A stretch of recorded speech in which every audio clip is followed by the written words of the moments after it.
کسایی که نماز را به تأخیر می اندازن، میدانی الله سبحانه و تعالی در قرآن می فرماید فویل للمصلین الذین هم عن صلاتهم ساهون.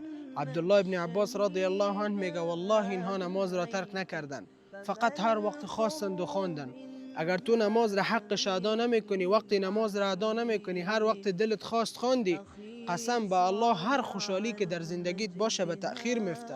هر چیزی که تصور کنی به تو نفع میرسونه، به تو خوبی میباشه، به تأخیر میفته. برکت از زندگیت گم میشه، در غم و هم و غم و افسردگی قرار میگیری، خوشحالی را اصلا نمیبینی.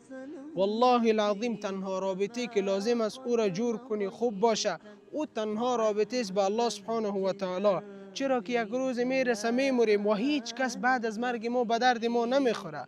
نماز تا بخوان، چی چیزی تو را از نماز دور می داشته باشه؟ تلفن از کارت از دور پر تو، امی که صدای اذان شنیدی بخی وضو بگی نماز بخوان. چی به درد میخوره؟ والله العظیم زندگی اصلا نمیشه بدون نماز. چه رقم بدون نماز شما زنده هستین؟